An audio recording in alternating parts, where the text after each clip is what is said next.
champ. Alors, champ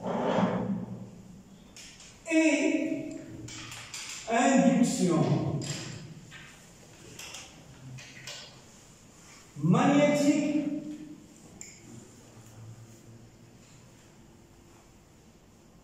Champ et induction. Magnétique. Créé par un fil infiniment long.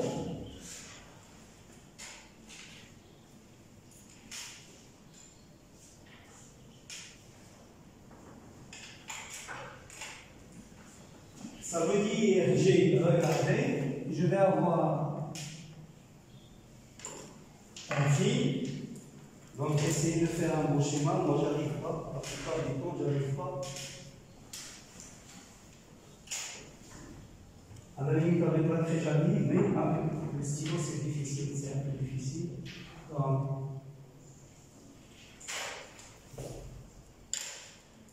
alors, ici, j'ai l'axe Z. Là, j'ai un courant qui entre par ici. Il va continuer jusqu'ici. Bien.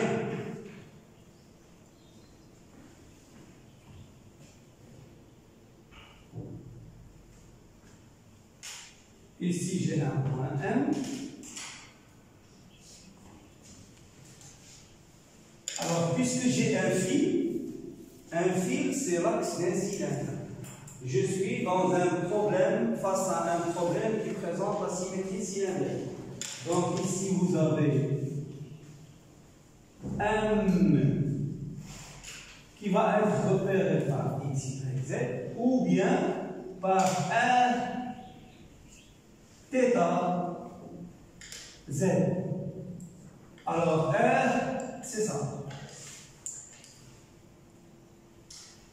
C'est OR. Ici, c'est L. C'est une longueur L. Ici, c'est le point M, le point P plutôt, qui est au centre d'un élément de courant que je vais appeler IdZ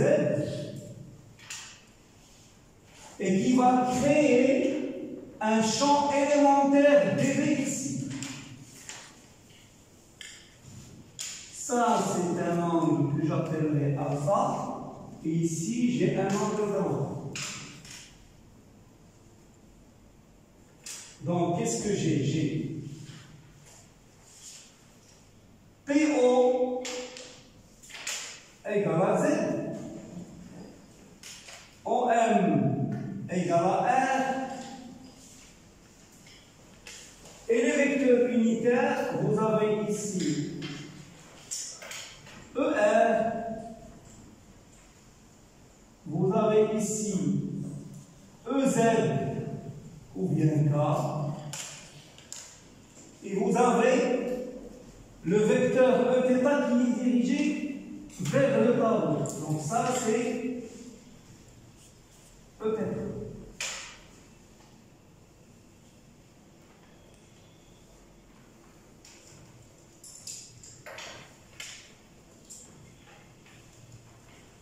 Alors, soit un conducteur rectiligne,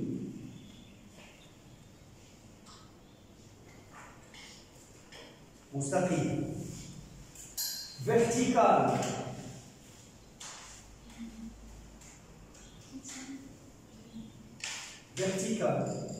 ratsi, linéaire,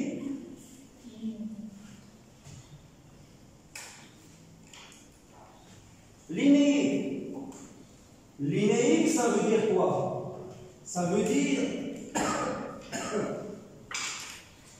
c'est un conducteur dont la longueur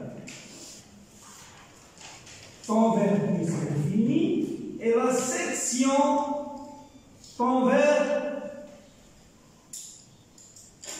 c'est ce qu'on appelle un conducteur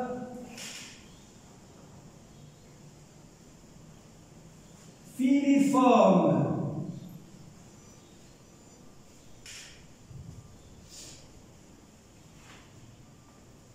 infini parcouru par un courant électrique.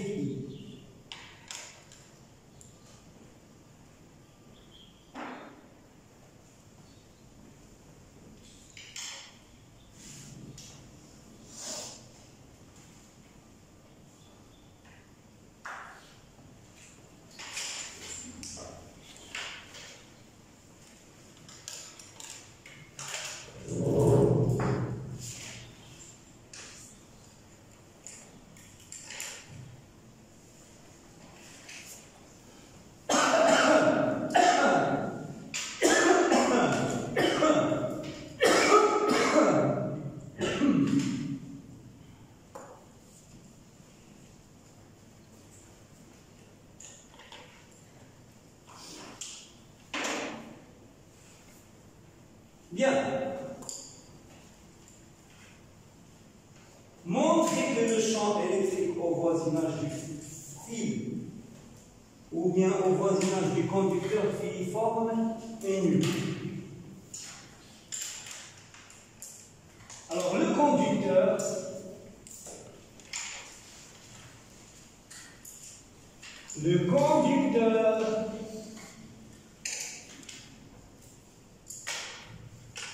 est globalement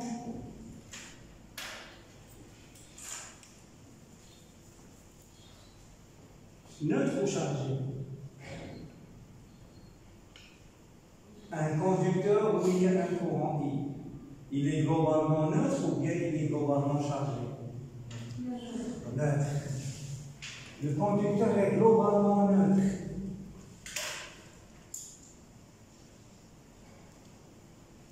Car le nombre de charges positives égale au nombre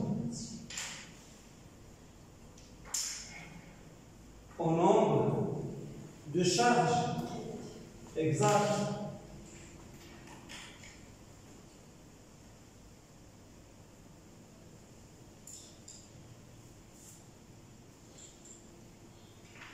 Négative.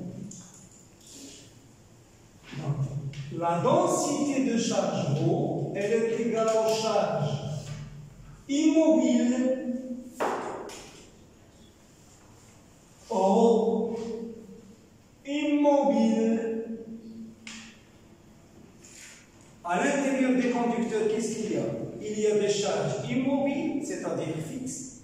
C'est quoi ces charges? Ce sont les ions positifs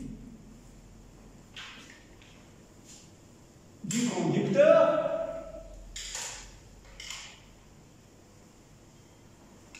d'accord, plus les électrons de la bande de valence.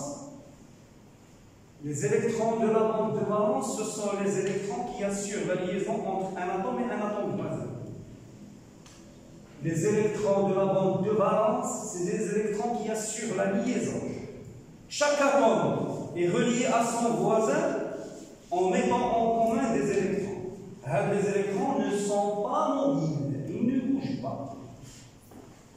Donc les électrons de la bande de valence, plus ρ mobile.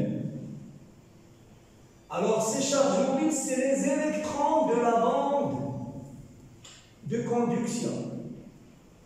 Et ces électrons de la bande de conduction, eux aussi, ils ont des ions positifs qui leur sont associés. Ça veut dire que le nombre de ces ions positifs, il est égal à quoi? Il est égal au nombre des électrons de la bande de valence plus le nombre des électrons de la bande de conduction.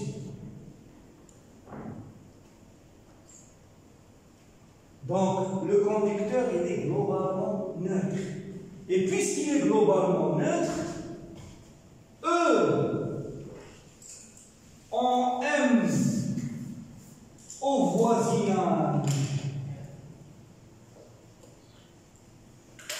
du conducteur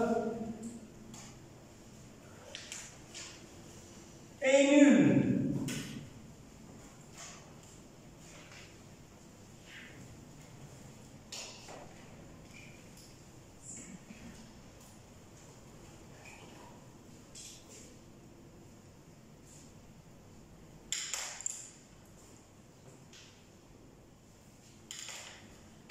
Ça veut dire quoi? Ça veut dire si je veux m'amuser quand même, je veux insister, je veux m'amuser à calculer ce champ électrique. Alors ce champ électrique, s'il existe en un point M, forcément ici par exemple, il ne peut être que porté par ER, radial. Donc, si je veux calculer E ici, je dois imaginer une surface de Gauss qui est un cylindre.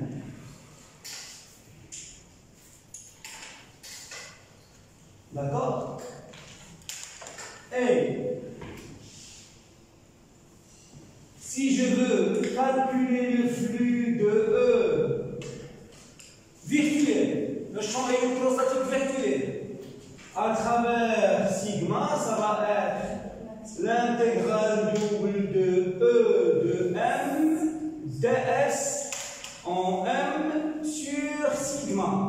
Ça veut dire que je dois calculer le flux à travers la surface de base inférieure. Ici, le ds, il est comme ça. Donc, avec E nul, je dois calculer le flux à travers la surface supérieure. Ici, E, il est dirigé comme ça, ds est dirigé comme ça. Le flux est nul. Il me reste le flux, c'est le flux à travers la surface latérale de E de M ds en M, et ce produit scalaire, c'est là, de la même manière que ce que j'ai écrit pour le premier exercice. Donc il y a entre les deux un angle qui est égal à 0 sans cosinus sinus. Donc ça va me donner, c'est le flux. La surface latérale, ici, elle n'est pas fermée, donc je n'ai pas le droit d'écrire la petite boucle. Donc c'est l'intégrale double sur la surface latérale. Ici, il n'y aura plus de vecteurs, ça veut dire que je ne vais avoir que les modules. Or, E de M sur la surface latérale, il est constant, je le sors, donc ça va me donner c'est E en M fois la surface latérale, qui est égale à la somme des charges qui est contenue à l'intérieur du cylindre, c'est 0, divisé par l'épsilon. Donc E de M est nul. E au voisinage du conducteur, il est égal au vecteur nu. Donc je récapitule. Une charge ponctuelle fixe crée un champ E. Une charge ponctuelle en mouvement crée un champ E et un champ B. Un courant électrique, il crée uniquement un champ B et un champ H. Un courant électrique dans un conducteur ne crée pas un champ E. Si vous cherchez dans les fils qui alimentent la lampe, au voisinage, il n'y a pas de champ E. Il y a un champ B. D'accord? Donc, on va passer à la deuxième question. Alors, énoncez la loi de Biot-Savart. Alors, loi de Biot et Savart. J'ai dit dans le cours que pour calculer le champ B au voisinage d'un conducteur, il existe 3 méthodes. La première méthode, c'est en utilisant le théorème d'Ampère. Et le théorème d'Ampère, c'est la conséquence de quoi? C'est la conséquence directe de la deuxième loi de Maxwell, c'est-à-dire la loi de Maxwell-Ampère et du théorème de Stokes. Le théorème de Stokes avec la loi de Maxwell-Ampère, ça nous donne le théorème d'Ampère. Et le théorème d'Ampère, qu'est-ce qu'il dit? Il stipule que l'intégrale sur un contour fermé de B dl est égale à mu0 par la somme des courants. Donc ça, c'est la première méthode. Mais pour utiliser le théorème d'Ampère, il faut avoir la topologie des lignes du champ P et des lignes du champ H. C'est-à-dire, il faut connaître au préalable les lignes du champ, comment elles se répartissent dans l'espace. Et d'ailleurs, le calcul du champ P créé par un fil infiniment long, je l'ai effectué dans le cours avec la première session, avec la première section, et je vais le faire bientôt avec la deuxième. D'accord? La deuxième méthode pour calculer B, c'est la loi de Biot-Savart. Et la troisième méthode, c'est à partir du potentiel vecteur magnétique.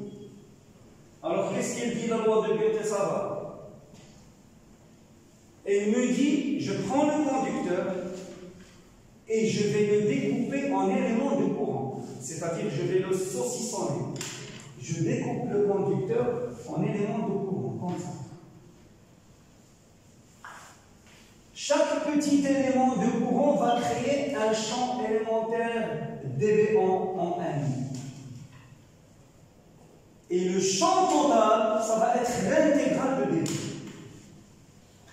Le champ élémentaire créé par un élément de courant est le suivant. Donc, dB au point M qui est créé par l'élément de courant centré en P, c'est mu0 sur 4pi, l'élément de courant I des Z, vectoriel U, divisé par Pm au carré. I des Z, c'est l'élément de courant. U, c'est le vecteur unitaire qui relie le point P au centre de l'élément de courant et le point M dans lequel je veux calculer l'induction magnétique ou bien le champ magnétique. Donc, c'est Pm sur module de P.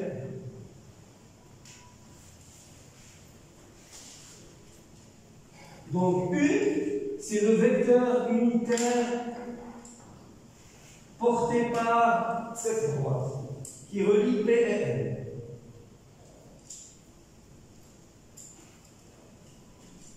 Donc ça, c'est la loi de Biot-Savart.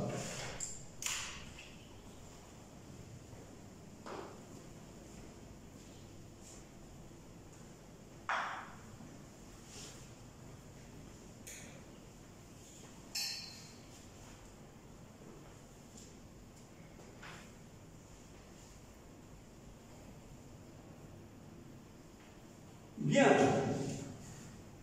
Troisième question.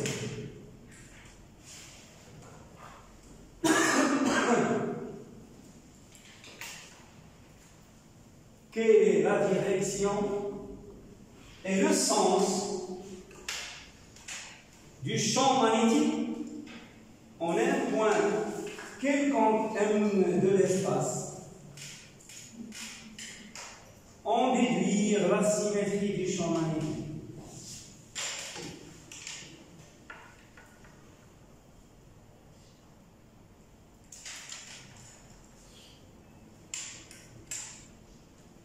Alors, a priori, dans le cas général, je veux P au point M.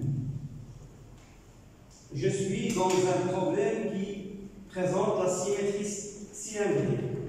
Donc, je vais l'écrire ici. Le conducteur présente, vous l'écrivez,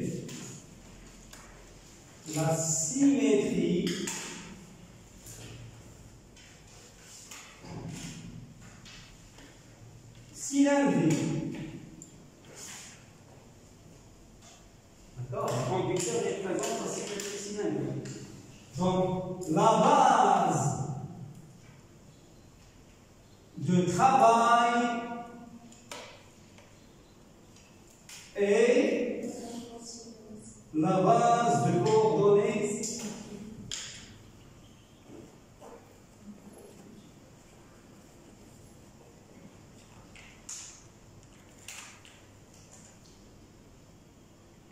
c'est-à-dire ER, Eθ,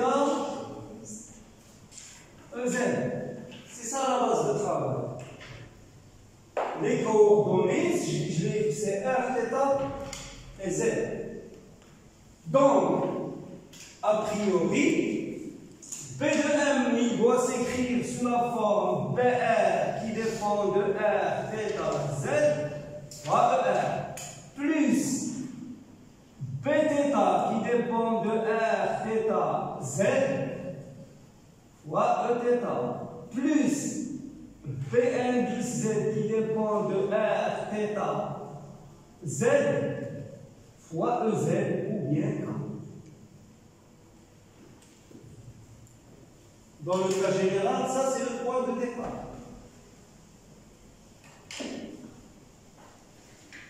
Maintenant, regardez, j'ai le conducteur filiforme, c'est ça. Je vais chercher. Alors, les éléments de symétrie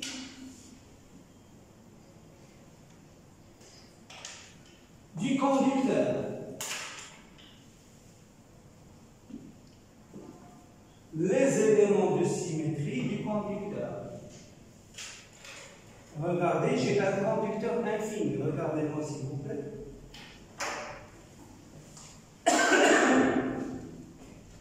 Si je déplace mon conducteur vers le haut, imaginez, j'ai un conducteur infiniment long. Donc si je le déplace vers le haut, est-ce que le conducteur va changer ou bien il reste invariant? Il reste invariant. Donc il admet l'invariance par translation dans la direction Z. Si je le déplace vers le bas, il reste invariant. Donc je vais écrire le conducteur est invariant par translation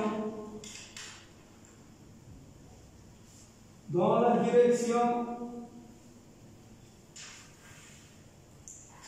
Le conducteur est invariant par translation dans la direction K.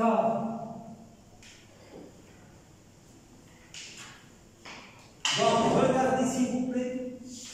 Ça veut dire si je déplace le point M parallèlement au conducteur, est-ce que B va changer?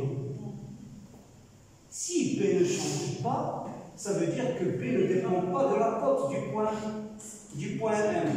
Donc ici, ça ne dépend pas de Z, ça ne dépend pas de Z, ça ne dépend pas de Z. Je réduis les dépendances. Maintenant, regardez s'il vous plaît. Le conducteur infini, je vais effectuer une rotation infinitésimale autour de EZ. Une rotation quelconque. Petite, grande, pi, pi sur 2, pi sur 10, epsilon. Est-ce que le conducteur va changer? Est-ce qu'il change ou bien il reste invariant? Il reste invariant. Donc le conducteur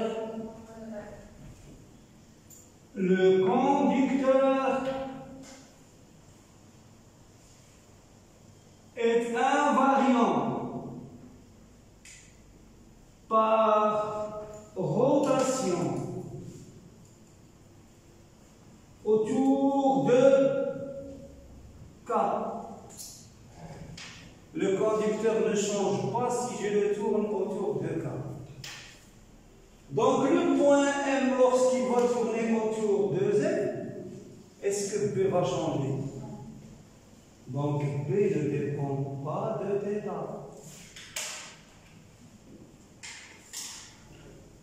Maintenant, je vais chercher les plans de symétrie. Si je vous demande de me découper ce conducteur en deux éléments symétriques, je vous donne un couteau, je vous dis, découpez-moi ce conducteur en deux éléments symétriques. Comment vous allez le découper? Vous allez le découper comme ça, ou bien comme ça. Alors, si vous le découpez en passant par l'axe, vous allez le couper en deux morceaux symétriques. C'est-à-dire dans les deux morceaux, vous allez avoir des courants ascendants qui montent vers le haut. Donc, il admet un plan de symétrie. Et combien de plans de symétrie en réalité il admet? Selon combien de manières je peux le découper en deux morceaux symétriques? 1, 2, 3, 4, infini.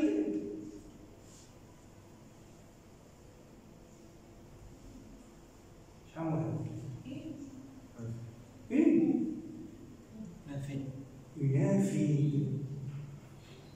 Qui ne me manque pas. Il suffit que je passe par l'axe. Il va être découpé. Donc il admet une infinité de plans de symétrie.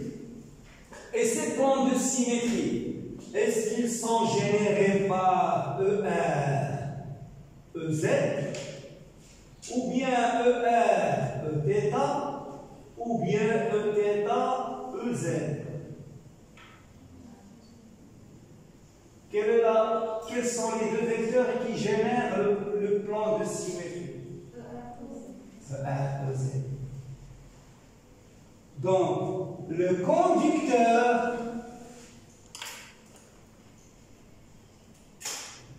admet une infinité de plans de symétrie engendrés par ER, EZ. Donc, dans n'importe quel point M de l'espace, si vous prenez le plan ER, EZ, généré par ER, EZ qui passe par M, ce plan va passer par l'axe et il va couper le conducteur en deux éléments symétriques.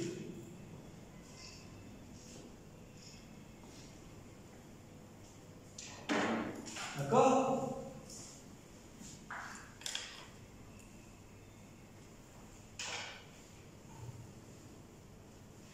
Le conducteur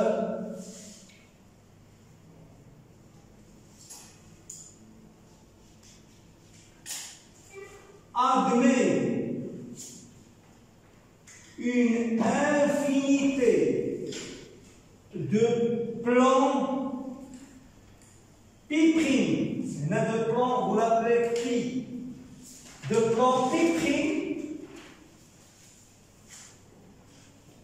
ou bien je vais la mettre ici, de plans de symétrie pi engendrés par de plans d'antisymétrie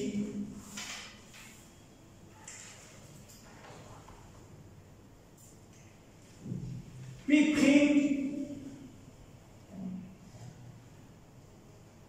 engendrés par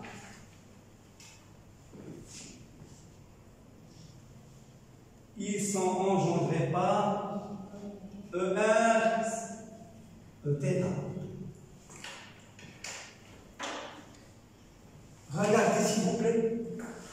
Si je vous dis les plans d'antisymétrie, c'est-à-dire je vais couper le conducteur en deux morceaux pour lesquels les courants vont être opposés. Alors comment je vais le couper?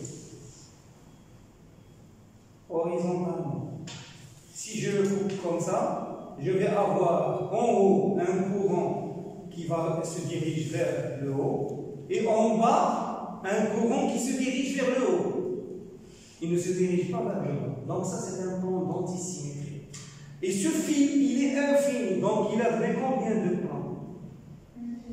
Une infinité. Parce que je le coupe ici, ou bien ici, il y aura toujours la moitié en haut et la moitié en bas.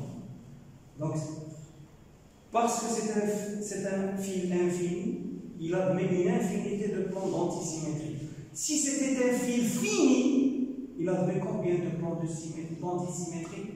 Un seul. Balance, qui va passer par le milieu.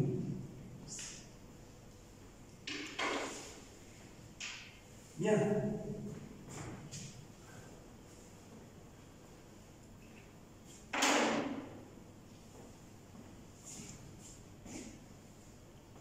Alors, les propriétés de symétrie me disent, si vous calculez l'induction magnétique B ou bien le champ magnétique H dans un point M qui appartient à un plan de symétrie, alors, sachez que B dans ce point, il est orthogonal à pi. Il est orthogonal au plan de symétrie. Ça veut dire que B doit être orthogonal à ce plan. S'il est orthogonal à ce plan, ça veut dire qu'il est orthogonal à ER et orthogonal à Z. Donc B, il est porté par E-θ. Ça veut dire que ce que j'ai écrit ici, je ne vais plus avoir ça. Je ne vais plus avoir ça. Donc, ce que je peux écrire, c'est que B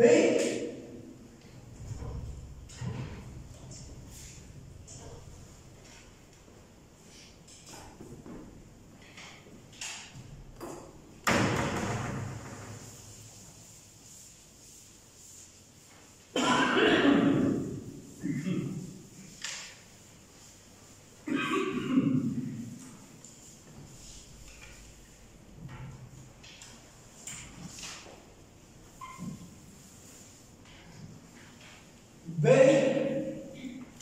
au point M, il est égal à B indice θ qui ne dépend que de R.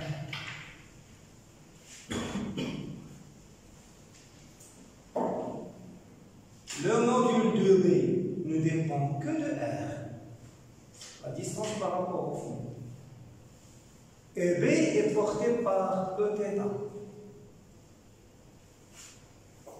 Question. Est-ce que je peux dire que B est radial? Oui ou là non?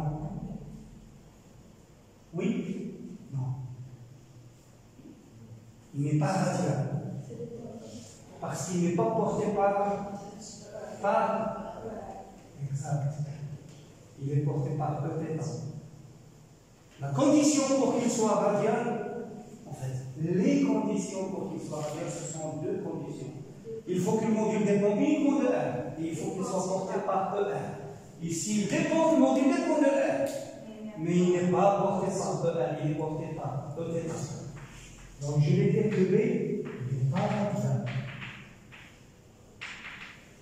Maintenant, quelles sont les lignes du champ B? Les lignes du champ B, c'est-à-dire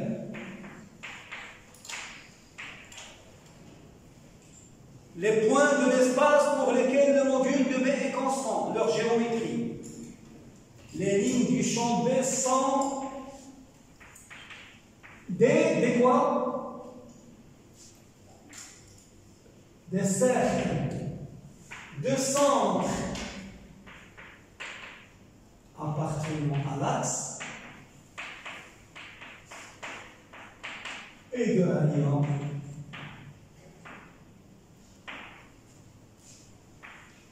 au M qui est égal à R. Donc si je m'amuse ici à travers la ligne du champ. Donc ça va être, regardez, c'est un cercle. C'est un cercle. Excusez mon dessin. C'est un cercle qui va passer par un. Donc c'est ce que j'ai dit tout à l'heure. Lorsque j'ai un conducteur rectiligne avec un courant I, ou bien si j'ai une charge ponctuée qui décrit un mouvement rectiligne, B, c'est le cercle. D'accord? Bien.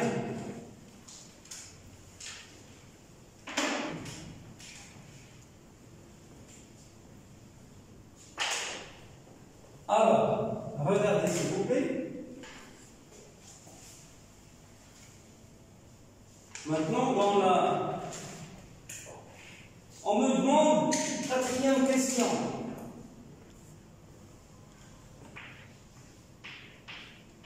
Je dois calculer.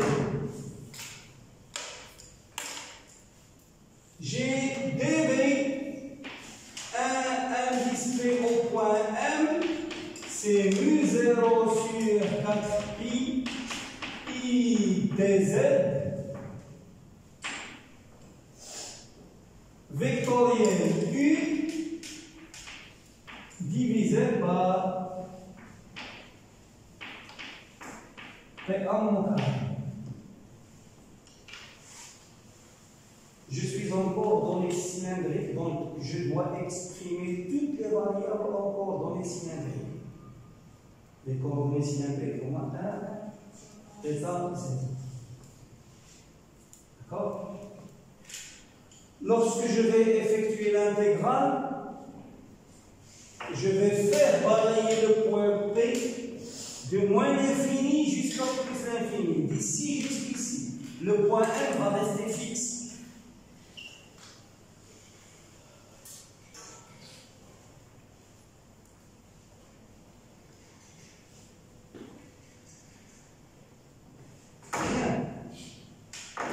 Donc,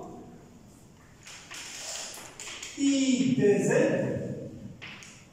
elle est égale à I dz fois K, ou bien EZ.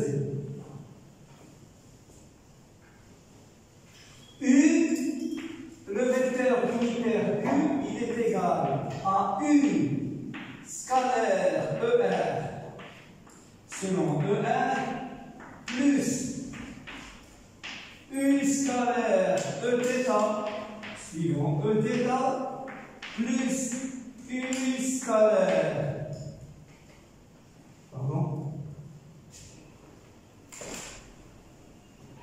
U scalaire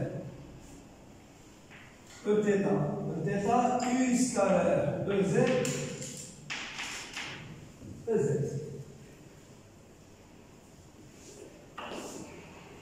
Alors, regardez s'il vous plaît. Le vecteur U, il est ici. U, il appartient au plan ER2Z.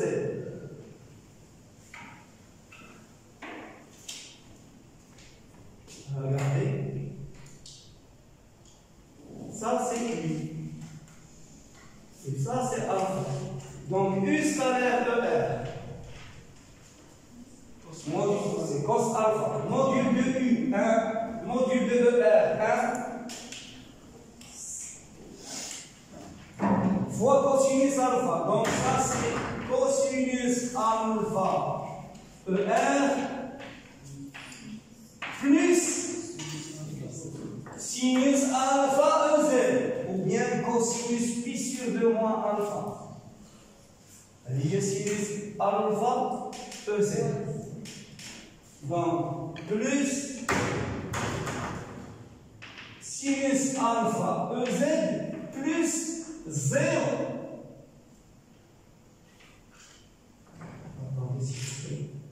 Attendez.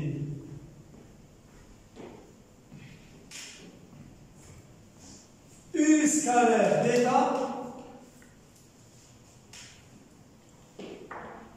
puisque U appartient au plan ER, EZ, donc U scalaire Eθ égale 0.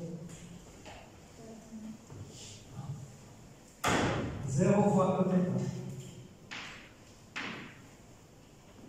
Donc j'ai exprimé tout. PM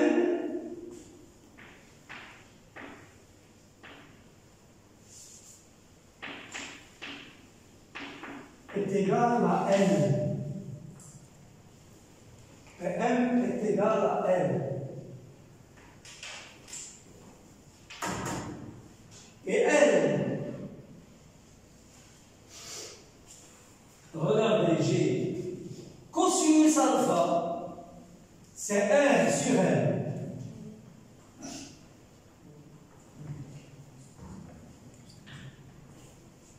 Cosinus alpha, c'est R sur L. Ça veut dire que L est égal à R sur cos alpha.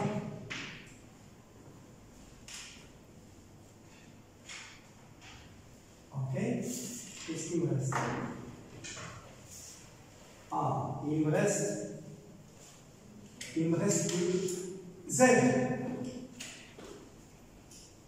Je dois exprimer des Z.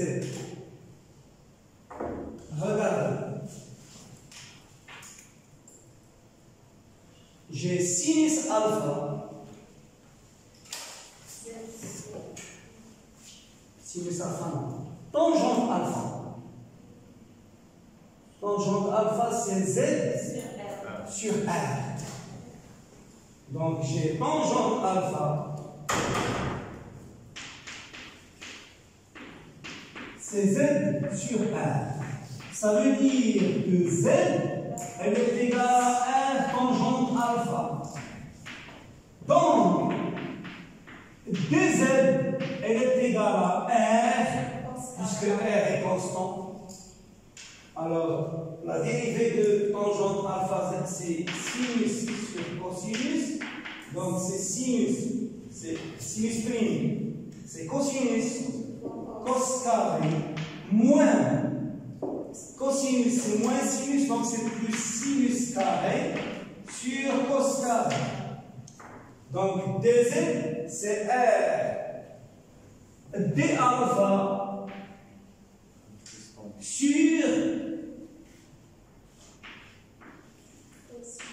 sur cos carré alpha.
Maintenant, je vais remplacer.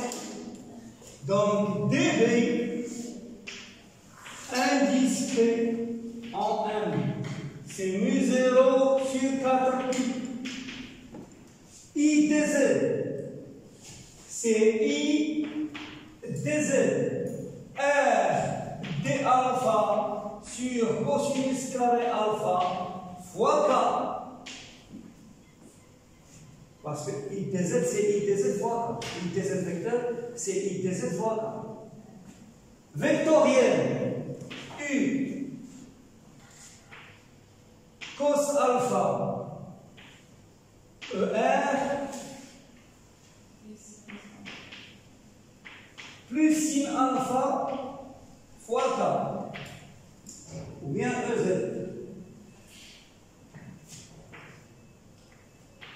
Divisé par PM au carré, c'est L au carré, et L au carré, c'est R carré sur cos carré alpha.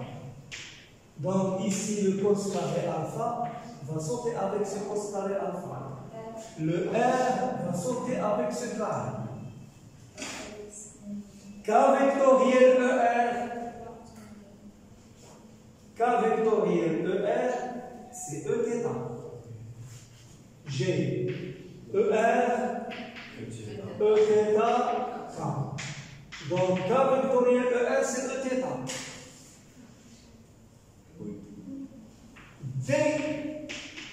B indice P de M, c'est mu0i sur 4pi. mu0i sur 4pi. D alpha.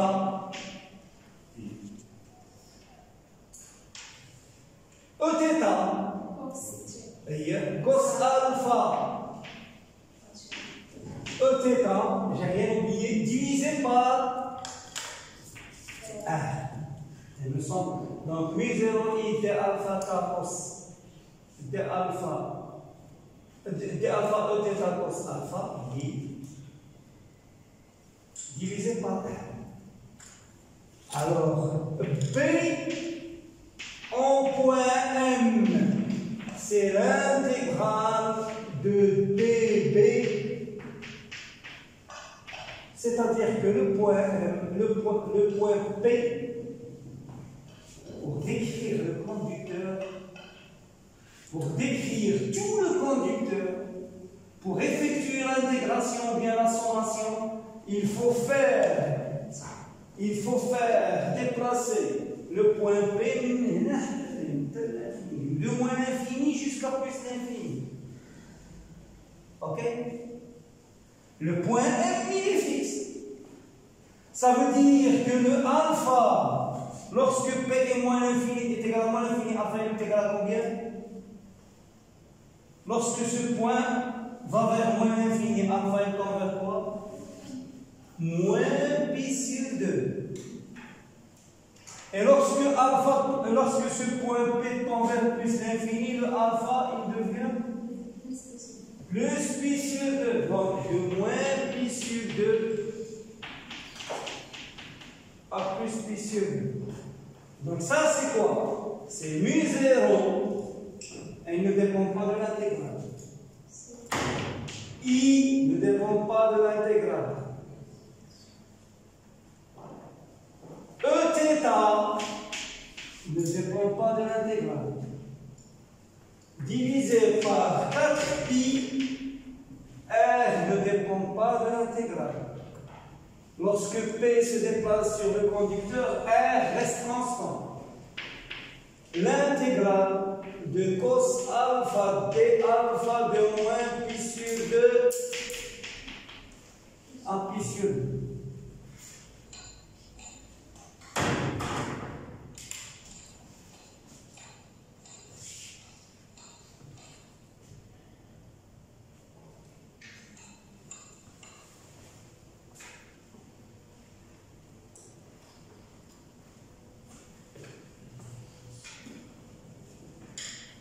L'intégrale de cos alpha, sin alpha. Sin alpha entre pi sur 2 et moins pi sur 2, 2. Donc, B au point M, il est égal à mu0i sur 4pi R E θ.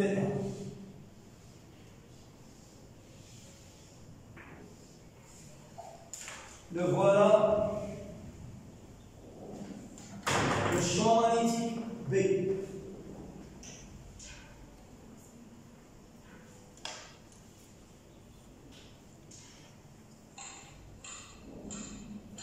Alors, cinquième question. Trouvez un vecteur A tel que rotationnel de A égale à B. Par analogie avec l'électrostatique, ce vecteur A s'appelle potentiel vecteur magnétique. Explique expliquer pourquoi le vecteur A est unique. C'est pour ça qu'on vous demande de chercher un seul A. Parce que le A, il ne peut pas être unique. Comme le potentiel scalaire magnétique. Il ne peut pas être unique lui aussi. Donc, je pense que nous sommes arrivés au terme de la séance. On continue la semaine prochaine. On continue non pas la semaine prochaine. Mais chez la semaine prochaine. La semaine venue. D'accord? S'il vous plaît, je vous informe que les TP commencent le lundi.